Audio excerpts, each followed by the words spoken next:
বন্ধুরা, আজকে একটা নতুন গল্প নিয়ে আসলাম তোমাদের মাঝে। এটা সত্য এবং বাস্তব জীবনের ঘটনা। শেষ পর্যন্ত শোনার অনুরোধ রইল। শুনলে তোমার মধু চলে আসবে। দেরি না করে চলো শুরু করা যাক। জয়ন্তীর মা সোফার কাছে এসে আমার পাশে বসল এবং বসে আস্তে আস্তে আমার কাছে আসার চেষ্টা করল। আমাকে এমনভাবে আবদ্ধ করার চেষ্টা করছে যাতে আমি কোনোভাবেই নড়তে পারছিলাম না।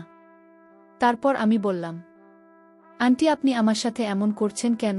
সত্যি করে বলেন তো, আপনি আমার কাছে কি চান? জয়ন্তীর মা তখন চুপ করে রইল আর আমার সাথে খুব বাজে আচরণ করার প্রয়াস দেখাল। আমি তখন জয়ন্তীর মাকে অনেক অনুরোধ করলাম যে, আন্টি, এইসব কাজ করা ভালো না, অনেক পাপ হবে। তারপর আন্টি আমাকে বলল, বাবা রমেশ উত্তরাঞ্চল একজন মেরিন ইঞ্জিনিয়ার। সে 6 মাস পর পর বাড়ি আসে। আর আমি তো একজন মানুষ, আমারও তো অনেক কিছুই মন চায়। আমার মনের ভিতর অনেক কষ্ট রমেশ, আমি যে আর পারছি না। বাবা রমেশ, তুই আমাকে একটু শান্তি কর, আমার ধৈর্যের বাঁধ ভেঙে যাচ্ছে। আমি বললাম, না আন্টিটা করা উচিত হবে না। তারপরও আন্টি আমাকে জোর করে যা করল তা শুনলে বন্ধুরা তোমাদের মাথা গরম হয়ে যাবে। তাহলে চলুন বন্ধুরা, গল্পটি শুরু করি। গল্পটি শুরু করার আগে বন্ধুরা, তোমাদের নিকট আমার বিশেষ অনুরোধ, দয়া করে তোমরা আমার চ্যানেলটি সাবস্ক্রাইব করে আমাকে সাপোর্ট করবে। হ্যালো বন্ধুরা, আমি রমেশ, আমার বয়স 30। তবে আমি আজকে তোমাদের মধ্যে যে গল্পটা বলবো, তখন আমার বয়স ছিল 18। সবেমাত্র ইন্টারমিডিয়েট পরীক্ষা দিয়েছি। পরীক্ষা দেওয়ার পর কি করব বুঝতে পারছিলাম না। ভাবতে ভাবতে আমার এক বন্ধুর নাম সুজন, সে আমার কাছে আসলো। সে আমার কাছে এসে আমাকে দেখে তার মনে হলো আমি খুব চিন্তিত। তারপর আমাকে জিজ্ঞেস করল, কি রে রমেশ, কি হয়েছে তোর? কি নিয়ে এত চিন্তা করছিস? আমি বললাম, না রে বন্ধু, অন্য কোনো কিছু নিয়ে চিন্তা করছি না। ভাবছি ইন্টারমিডিয়েট পরীক্ষা দিয়ে দিচ্ছি, এখন কি করব? তারপর আমার বন্ধু সুজন বলল, শুন রমেশ, এই মুহূর্তে তোর যেহেতু কোনো কাজ নেই, তাহলে এক কাজ কর। আমার একটা চাচাতো বোন আছে, তুই তাকে কিছুদিন সময় দে, একটু ভালো করে পড়া। আর আমার চাচি ও একজন হোম টিচার খুঁজছেন। বন্ধু সুজনের প্রস্তাবটা চিন্তা করে দেখলাম খারাপ না। যদি তাকে পড়াই তাহলে আমার 2টা উপকার হবে। এক হচ্ছে আমার সময় কাটবে, 2 হচ্ছে কিছু টাকাও পাব, যা দিয়ে আমার হাত খরচ চলবে। তাই বন্ধু সুজনের প্রস্তাবে রাজি হয়ে গেলাম। প্রথম দিন সুজনই নিয়ে গেল ওর চাচার বাসায় আমাকে। গুলশানে জঙ্গিদের বাসা, সুন্দর 4 তলা বাড়ি। ওরা বেশ বনেদি বড়লোক, দেখলেই বোঝা যায়। গেটের সামনে বেশ বড় একটা জামরুল গাছ। ঢাকা শহরে জামরুল গাছ সচরাচর দেখা যায় না। গেটে দারোয়ান ছিল। সুজনকে দেখে দরজা খুলে দিল। তারপর নিজেই এগিয়ে গিয়ে 1 তলায় কলিং বেল টিপে দিল। ছোট্ট একটা কাজের মেয়ে দরজা খুলে দিল। আমরা ভিতরে গিয়ে বসলাম। সুন্দর করে সাজানো ড্রয়িং রুম, যে গুছিয়েছে বোঝাই যায় তার রুচি সত্যিই সুন্দর। দেশ বিদেশের নানা রকম ভাস্কর্য, শতপিস আর পেন্টিং, অনেকগুলো প্লেনের মডেল। আমরা বসার একটু পরেই জয়ন্তী হাজির। সুজকে দেখে জয়ন্তী বলল, ভাইয়া কেমন আছো? এতদিন পরে আসলাম। সুযোগ ঘাড় নেড়ে বলল, ভালো আছি, তুই কেমন আছিস? এই দেখ তো, নতুন স্যার নিয়ে এসেছি, অনেক রাগী, তোকে একদম সোজা করে দেবে। জয়ন্তী বলল, ইনি বুঝি আমার নতুন টিচার? বলেই হাসি মারল। আমি বেশ ভ্যাবাচাকা খেয়ে গেলাম।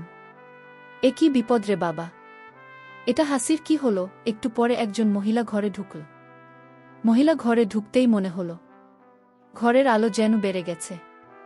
প্রচণ্ড সুন্দরী এক মহিলা, কথাবার্তা যেমন সুন্দর তেমনি স্মার্ট, একদম অন্যরকমভাবে কথা বলে। কি মিষ্টি কণ্ঠস্বর। আমাকে পরিচয় করিয়ে দেন সুজন। ওর বন্ধু দেখেই আমাকে মহিলা অনেক প্রশ্ন করলেন। কোথায় পড়ি, কি করি, বাবা কি করেন, একদম ফুল প্রোফাইল। আর কি? আমিও বেশ সুন্দর গুছিয়ে উত্তর দিলাম। উনি বেশিরভাগ সময় ইংলিশ মেশানো বাংলায় কথা বলছিলেন। বোঝা যায় হাইলি এডুকেটেড। তবে তখনও আমি একটা জিনিস জানতাম না, যেটা পরে জেনেছি।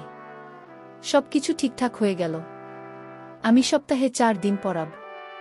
ফ্রাইডে অফ আর দিনগুলো ফ্লেক্সিবল, যেদিন খুশি আসতে পারি। তবে সন্ধ্যা 7টার পরে আসলে ভালো হয়। জয়ন্তী খুব ফাঁকিবাজ, তবে অনেক ব্রিলিয়ান্ট।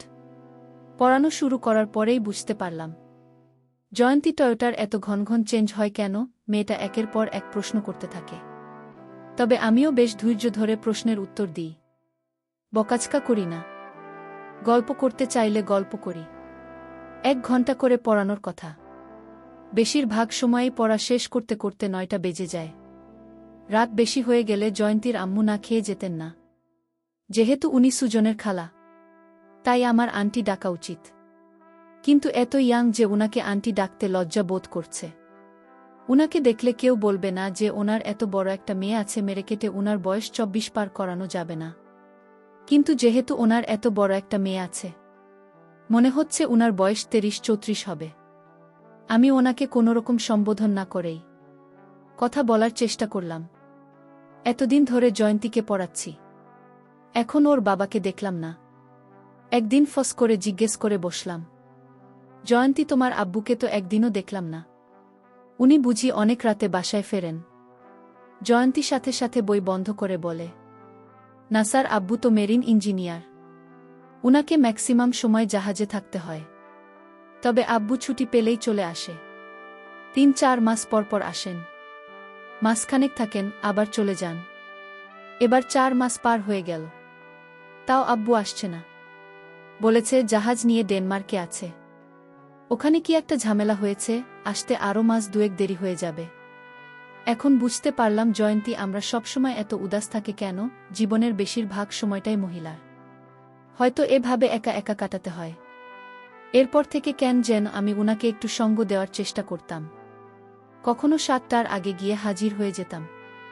উনি হয়তো তখন টিভি দেখতেন বা ড্রয়িং রুম গোছাতেন। বেশিরভাগ কাজই উনি নিজের হাতে করতেন। জয়ন্তীর আম্মুর নাম ছিল তাসনুভা ফারিন। গল্প করতে করতে উনি অনেক কথাই বলতেন। উনার ছোটবেলার কথা, উনার এক বাইপাই, উনারা 1 ভাই 1 বোন। তাহলে সুজনের মানাকে হন? আমি আর জিজ্ঞেস করিনি। কথা প্রসঙ্গে উনাকে একদিন জিজ্ঞেস করে ফেললাম, আপনার বাংলাটা খুব অদ্ভুত, আমি এরকম বাংলা আগে শুনিনি। উনি হেসে বললেন, আমি কি খুব খারাপ বাংলা বলি? আমি বললাম, না না, তা হবে কেন, আপনার বাংলা খুব সুন্দর, আপনার ভয়েস অনেক মিষ্টি, কিন্তু আপনার টানটা যেন কেমন অন্যরকম। খুনি হেসে বললেন, কেন, সুজনের মা বুঝি খুব ভালো বাংলা বলেন? আমি বললাম, হ্যাঁ আন্টি তো বেশ ভালো বাংলা বলেন। উনি বললেন, হবে হয়তো, ওর তো অনেক আগে বিয়ে হয়ে গেছে। তাছাড়া ওরা তো মঞ্জিলে থাকতো নাকি? কথা শুনে কেমন যেন খটকা লাগল। মঞ্জিল মানে? আমি আর ঘাটাল আমনা। পরে সুজনকে ধরলাম, এই শালা বলতো ঘটনাটা কি। প্রথমে তো বলতে চাই নাই, পরে একটু একটু করে বলল, আসলে ওরা হচ্ছে নবাবদের একটা ব্র্যান্ড। শুনে তো আমি আতকে উঠলাম। বলে কি শালা, ওর না নাকি 2 বিয়ে করেছিল। বড় ঘরে ছিল জয়ন্তীর মা, আর ছোট ঘরে ছিল সুজনের মা। সুজনের মা আবার ওর মায়ের বড় সন্তান। ফ্যামিলিতে প্রবলেমের কারণে ওরা বড় হয়েছে মঞ্জিলের বাইরে, আর বাকিরা মোটামুটি জয়েন্ট ফ্যামিলির মতো বড় হয়েছে একসাথে। পরে অবশ্য সব ঠিকঠাক হয়ে যায়। ওদের মেন ল্যাঙ্গুয়েজ নাকি উর্দু ছিল। সুজনের না নাকি এখনও উর্দুতে কথা বলে, ভালো বাংলা বলতে পারে না। এসব শুনে তো আমার চক্ষু চড়কগাছ বলে কি। যাই হোক, সেদিন থেকে আমি জয়ন্তীর মায়ের সাথে আরও বেশি সময় কাটাতে লাগলাম। জয়ন্তী বেশিরভাগ সময় আত্মীয়দের বাসায় ঘুরতে চলে যেত, কাজেই আমাকে অনেকক্ষণ বসে থাকতে হতো। সেই সময়টা জয়ন্তীর মা অনেক কথা বলতো আমাকে, ঠিক যেন এক বন্ধুর মতো। উনার 16 বছর বয়সে বিয়ে হয়ে যায়, 17 বছর বয়সে বাচ্চা। উনি দুঃখ করে বলেন, ওনার অনেক স্বপ্ন ছিল, অনেক লেখাপড়া করার ইচ্ছা ছিল, সেগুলো কিছুই হয়নি। উনার হাসব্যান্ড বেশিরভাগ সময় সে থাকে। উনাদের মধ্যে একটা দূরত্ব হয়ে গেছে। আমিও যেন বয়সের তুলনায় অনেক বেশি বুঝতে শিখে গিয়েছিলাম। আসলে এত কম বয়সে এত বেশি নারী সঙ্গ পেয়েছি, যে কারণে নারীদেরকে অনেক বেশি বুঝতে শিখে গিয়েছিলাম। মেয়েরা সবসময় একজন ভালো শ্রোতা খোঁজে, যাকে সব বলতে পারে। আর আমি বাজি রেখে বলতে পারি আমি একজন খুব ভালো শ্রোতা। তখন ব্রিটিশ কাউন্সিলে একটা কোর্স করছি, কাজেই ইংলিশটা প্র্যাকটিস করা প্রয়োজন। জয়ন্তীর মা মাঝে মাঝে ইংলিশে প্রশ্ন করে বসে। আমিও স্টাফ ক্যান্সার করে দিন। আমরা দুজনেই একজন আরেকজনের বন্ধুর মতো হয়ে গেলাম। খুব পছন্দ করতাম। আমার মনে তখনও পাপ ঢোকেনি। কিন্তু হঠাৎ একদিন একটা ছোটখাটো ইনসিডেন্ট হয়ে গেল। বিকালে আমরা বন্ধুরা মিলে রেগুলার ক্রিকেট খেলতাম। সেদিন ক্রিকেট খেলে ঘুম এসে আন্ডারওয়্যার মোজা খুলে অনেকক্ষণ ধরে শাওয়ার নিলাম। এখন জয়ন্তীকে পড়াতে যাব। নতুন আন্ডারওয়্যার খুঁজে দেখি সবগুলো ধুয়ে দেওয়া, এখনও শুকায়নি। কি আর করা, একটা ট্রাউজার আর চপ্পল পরে বেরিয়ে পড়লাম। দরজায় কলিং বেল দিতেই জয়ন্তীর মা দরজা খুলে দিল। যথারীতি কিছুক্ষণ ড্রয়িং রুমে বসে গল্প করছি। গল্পের এক ফাঁকে দেখি জয়ন্তীর মা আমার ট্রাউজারের দিকে চেয়ে আছে। উনার দৃষ্টি অনুসরণ করে দেখি আমি কোনো এক অজানা কারণে একটু স্ফীত হয়ে আছি এবং জয়ন্তীর মা আমার ট্রাউজারটা খুব ভালো করে দেখছে। আমি বেশ অস্বস্তি বোধ করলাম, কিন্তু ব্যাপারটা পাত্তা দিলাম না। জয়ন্তীকে পড়াতে গেলাম। আমি চা কফি কিছু খাই না, তাই জয়ন্তী আম্মু হয় আমাকে বাদাম পেস্তা মেশানো লস্যি পাঠাত, নয়তো ফালুদা। জয়ন্তীর মায়ের হাতের ফালুদা, ওহ অপূর্ব স্বাদ। জয়ন্তী পড়তে পড়তে হঠাৎ বলে, স্যার আমি আসছি, বলেই দৌড়। আমি বুঝলাম চলে যাচ্ছে। আমি বসে বসে পাতা উল্টাচ্ছি। এমন সময় জয়ন্তীর মা ছোট একটা ট্রেন নিয়ে হাজির। তোমার ছাত্রী কই গেল? আমি বললাম আসছি বলে দৌড় দিল। মনে হয় টয়লেটে গেছে। জয়ন্তীর মাত্রা এনেছে, তার মানে মনে হয় ছোট কাজের মেয়েটা অসুস্থ। এই নাও তোমার ফালুদা শরবত। আমি কি মনে করে ওনাকে হেল্প করতে গিয়ে হাত বাড়িয়ে ট্রে ধরতে গিয়ে উল্টে দিলাম গ্লাসটা। নিছক দুর্ঘটনা, কিন্তু গ্লাস উল্টে পড়ল না শাড়ির উপর। উনি লাফিয়ে সরে যেতে গিয়ে গ্লাস ফেলে দিলেন মেঝেতে। ঝনাত করে গ্লাসটা ভাঙল, শেষে বাড়িটাও। জয়ন্তী দৌড়ে আসলো। আমার মুখটা লজ্জায় কাচুমাচু। জয়ন্তীর এসে গেছে। ও দরজার কাছে দাঁড়িয়ে করে হাসছে। জয়ন্তীর মায়ের শাড়িতে লেগেছে। উনি পিছিয়ে গিয়ে বললেন, তোমরা ড্রয়িং রুমে গিয়ে বসো, আমি এটা পরিষ্কার করে দিচ্ছি, দেখো পাকাতে না যেন। আমি আর জয়ন্তী গিয়ে ড্রয়িং রুমে বসলাম। আমার বেশ খারাপ লাগছিল, শরীর বলা উচিত। আমি বললাম, জয়ন্তী তুমি একটু একা একা পড়, আমি তোমার আম্মু কেশরী বলে আসি। আমি ওর আম্মুর রুমের সামনে দাঁড়িয়ে নক করতে যাব। এমন সময় দেখি রুমের দরজা আধখানা খোলা, আর উনি এমন অবস্থায় আছেন যা দেখে আমার চোখ মুছে গেল। আমার সাথে চোকাচোকি হয়ে গেল। আমি যে কি ভীষণ লজ্জা পেলাম। কিন্তু জয়ন্তীর মা বোধহয় লজ্জা পায়নি, বরং একটা ছোট্ট হাসি উপহার দিল। এই হাসিতে কি ছিল জানি না, তবে কেন যেন মনে হয় আমন্ত্রণের হাসি। জয়ন্তীর মার হাসির মধ্যে কেন জানি আমার মনে হচ্ছে অন্যরকম রহস্য লুকিয়ে আছে। জয়ন্তীর মার কাছে আর ক্ষমা চাইতে পারলাম না। আমি লজ্জায় জয়ন্তীর মার কাছ থেকে চলে আসলাম।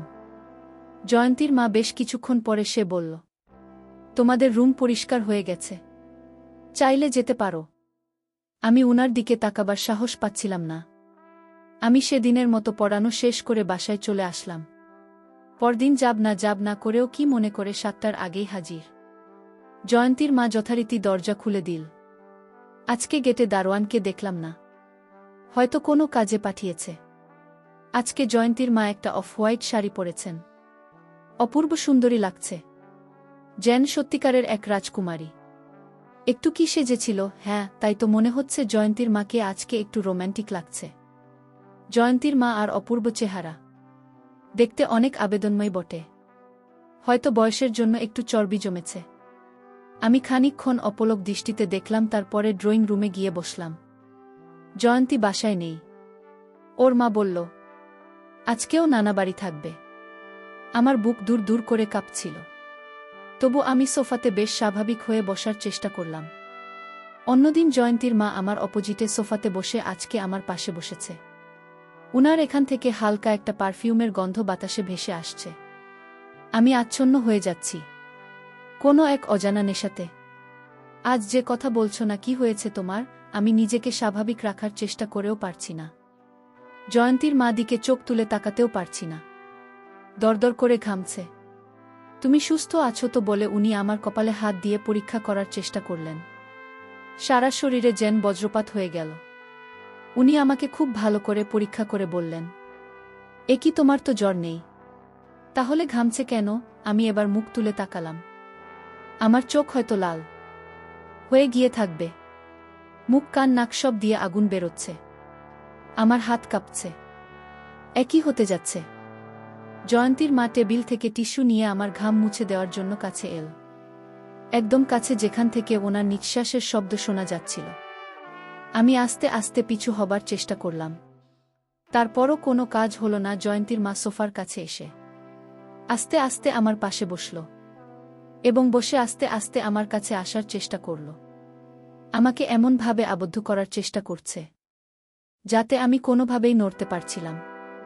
তারপর আমি বললাম, আন্টি, আপনি আমার সাথে এমন করছেন কেন? সত্যি করে বলেন তো, আপনি আমার কাছে কি চান? জয়ন্তীর মা তখন চুপ করে রইল আর আমার সাথে খুব বাজে আচরণ করার প্রয়াস দেখাল।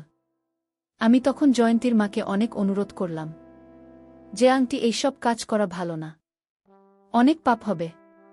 তারপর আন্টি আমাকে বলল, বাবা রমেশ, উত্তর আঙ্কেল একজন মেরিন ইঞ্জিনিয়ার, সে 6 মাস পর পর বাড়ি আসে। আর আমি তো একজন মানুষ, আমারও তো অনেক কিছুই মন চায়। আমার মনের ভিতর অনেক কষ্ট রমেশ, আমি যে আর পারছি না। বাবা রমেশ, তুই আমাকে একটু শান্তি কর, আমার ধৈর্যের বাঁধ ভেঙে যাচ্ছে। আমি বললাম, না আন্টি, এটা করা উচিত হবে না। তারপরও আন্টি আমাকে জোর করে বাজে কাজ করাতে বাধ্য করেছিল। তারপর আমি যখন কোনোভাবেই রাজি হচ্ছিলাম না, তারপর আন্টি আমাকে বলল, রমেশ, আজকে তুই যদি আমাকে খুশি করতে পারো তাহলেই দেখ, এখানে 50,000 টাকার একটি বান্ডেল আছে, এই সবগুলো টাকাই আমি তোকে দিয়ে দিব। কি বল বন্ধুরা, টাকার লোভ বড়লোক। আর তাছাড়াও আমি তখন মাত্র ইন্টারমিডিয়েট পরীক্ষা দিয়েছে, এই সময় আমার টাকাটা খুবই প্রয়োজন ছিল। তারপর বন্ধুরা টাকার লোভে পড়ে আমি জয়ন্তীর মার সাথে বাজে কাজ করতে রাজি হয়েছিলাম। কি বল বন্ধুরা, যদিও জয়ন্তীর মার বয়স একটু বেশি, তারপরও কি বল বন্ধুরা তোমাদেরকে, উনার এত পাওয়ার যা দেখে আমি সত্যিই বিস্মিত হয়ে গিয়েছিলাম। এরপর থেকে প্রায় জয়ন্তীর মা টাকার লোভ দেখিয়ে আমাকে দিয়ে এই কাজটি করাতো। পরিশেষে আমি তোমাদেরকে বলবো, বন্ধুরা, তোমরা যারা বুকে রেখে বেশি দিন দূরে থাকো, তোমরা তোমাদের স্ত্রীর প্রতি খুব ভালো করে খেয়াল রাখার চেষ্টা করবে। আর তাছাড়াও তোমরা বুকে রেখে দূরে থাকার চেষ্টা কম করবেন, কারণ সর্বদাই স্বামী স্ত্রী একসাথে থাকলে স্বামী স্ত্রীর মধ্যে মহব্বত বাড়ে। তারপর কি আর মতো ঘৃণ্যতম কাজ শয়তান কখনো প্ররোচনা দিতে পারে না। বন্ধুরা, আজকে এই পর্যন্তই।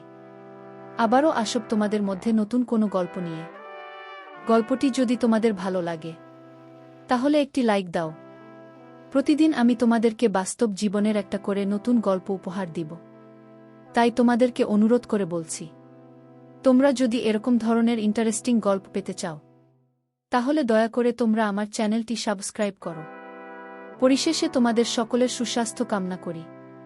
ভিডিওটি দেখার জন্য তোমাদের সকলকে অসংখ্য ধন্যবাদ।